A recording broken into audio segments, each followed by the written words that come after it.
Hey there hunters, Lord here, back with another Iceborne video. Now there is a ton of information to learn in any given Monster Hunter game, and World and Iceborne are no exception. Many skills give vague descriptions or don't give you all the information that you need to understand them, many values aren't given to you numerically or aren't even given to you at all, and while Monster Hunter is known for never having, until Rise at least, a real tutorial to teach you the game, rather you just learn from playing and reading the lore and notebooks, there's a ton of information out there that can teach you these hidden values. So let's go ahead and get into 7 hidden values in Monster Hunter World and Iceborne that you might not have known about. Starting off first with sharpness, this is a core mechanic in every installment of Monster Hunter, and your sharpness determines how likely you are to land an attack without bouncing off a monster. Intuitively, it makes sense, right? Red is bad and you're gonna bounce. Orange and yellow are obviously better, but not great. Green is definitely good, so that should work for the most part. And the increases then from green to blue, blue to white, and white to purple, obviously are all less likely to bounce, even off of harder monster parts. No, not those, like tough scales or armor. Come on, guys, you know what I meant. Anyway, there are actually intrinsic values to each sharpness level that impact both how much raw damage you deal and how much elemental damage is dealt by any given attack. This handy spreadsheet should help to show you that. Let's use a weapon with 100 true raw and 10 true element as an example. At green sharpness, you deal 105 raw damage and 10 elemental per hit. If you drop down all the way to orange sharpness, each attack would only deal 75 raw damage and only 5 elemental damage. And that same weapon at purple sharpness would deal 139 raw damage and 12.5 element on each hit. For tip number 2, we're going to stay in the same vein with sharpness. Another set of values that aren't numerically shown to the hunter in-game is how you lose sharpness. You might assume that one hit with your weapon equals one sharpness unit lost, and you'd be right for the most part. There are actually a couple other ways to lose sharpness, like if you're low on sharpness and your attack bounces, you actually lose 2 units of sharpness. Likewise, weapons that block without a shield, like Greatsword, also lose sharpness when blocking with the weapon. You lose 1 unit for small knockback, 2 units of sharpness are lost for an attack that deals medium knockback, and a whopping 10 units of sharpness can be lost for an attack that deals large knockback while guarding with your Greatsword. Gunlance shelling also eats at your sharpness, with both normal and long shelling types losing 2 sharpness per shell. Wide shelling type loses 3 sharpness per shell, and then using the Wyvern Fire skill uses up a massive 10 units of sharpness. The next hidden value has to do with one of the most used skills in the game, Weakness Exploit. This skill promises huge affinity bonuses when striking a monster weak spot, up to 50% at level 3 on Tenderized weak spots. But some people might not know what a weak spot is. It seems kinda simple, maybe these brighter orange numbers are a weak spot, and for the most part that's pretty true. But the game internally defines any raw hit zone of 45 or higher as a weak spot. However, these values are not shown in World and Iceborne like they are in the notebooks and Rise, and you'll actually need to use an external spreadsheet to see all the values. I'll leave a link to one of those down in the description. Now, just because a hit zone is a weak zone for one type of damage doesn't mean it's going to be a weak spot for all types of damage. If we take a look at Rathian, for example, if you look at the head, it's weak to cutting, blunt, and shot types, but if you look at the wings, it's actually only a weak zone for shot types. Another thing you might not know is you can actually create weak spots by tenderizing.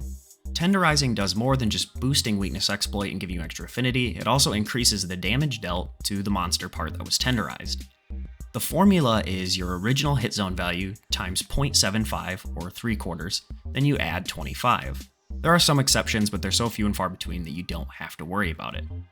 So let's say, for example, you have a hit zone of 40, we can plug that into our formula, giving us 40 times 3/4 plus 25, giving us a new tenderized hit zone of 55. This takes it from a non-weak spot where Weakness Exploit wouldn't work at 40 to a much higher one where Weakness Exploit does work at 55. For hidden value number 4, we have a few armor set bonuses that can really change how a set works. Critical Element, Critical Status, True Critical Element, and True Critical Status are very strong buffs to both elemental and status builds. However, they're not always the best to go for, but the innate crit element and status on the QR weapons is one of the main reasons why they tend to be the best elemental options in the game, and I'll touch more on that later. The game only tells you that these skills, quote, increase elemental or increase status damage when landing a critical hit. What it doesn't tell you is by how much. These actually vary from weapon to weapon, with things like light bowgun getting a smaller boost from only plus 20% to plus 40%, but less elementally reliant weapons like greatsword can get between a 1.4 times and 1.7 times multiplier to their element on a critical hit.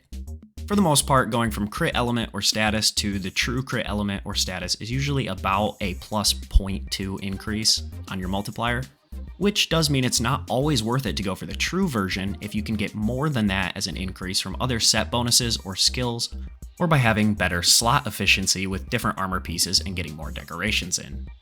This is why the innate 1.25 to 1.5 times boost that the QR weapons have without needing to use any armor pieces makes them some of the strongest elemental weapons in the game. Do note that critical element and status do not stack with the true variations, as the true crit element or status will just override the regular version. So if you run a QR weapon and you run the Silver Rathlos set bonus, you'll actually only get the true critical element boost, and you'll lose out on that bonus from the QR weapon. The fifth value that isn't told directly to the player is the different values for your attack and defense consumable buffs. You have 4 consumable attack buffs and 4 consumable defense buffs. I'm not including regular demon drug or armor skin since the mega variants exist and you should use those instead. You also carry the charms and talons for both attack and defense, and these all stack with each other with the exception of pills and seeds, but I'll talk more about that when we get there. So Mega Demon Drug gives you plus 7 raw attack, and Mega Armor Skin gives you plus 25 defense, and both of these last until you faint in a quest or the quest is finished. Now, I've heard some things that if you're in the Guiding Lands for long enough, these can run out, but that's going to be a really long time, so don't worry about that too much. Now, the Might Seed gives you plus 10 raw attack, and the Adamant Seed gives you plus 20 defense. Both of these last 3 minutes, but if you faint or the quest ends, they will go away. Demon Powder gives you and nearby allies an additional 10 raw attack, and Hardshell Powder gives plus 20 defense to you and your nearby allies. These both last the same as the seeds, 3 minutes, and they will end if you cart or if the quest ends. Now, the Might Pill will override the Might Seed, and it gives plus 25 attack, but only for a short duration of 20 seconds, and the Adamant Pill will of course override the Adamant Seed, but gives a whopping plus 30% to your defense for, again, just 20 seconds, so typically these aren't used quite as much as the seeds. Now, if you've got the charms and the talons in there, they can be stacked together, so if you bring the power charm, you can also bring the power talon. The charm gives you plus 6 raw attack, and the talon gives you plus 9, for a total of plus 15 raw attack with both items in your pouch. And the armor charm and armor talon give you 12 and 18 defense respectively, for a total of plus 30 defense if you're carrying both in your item pouch.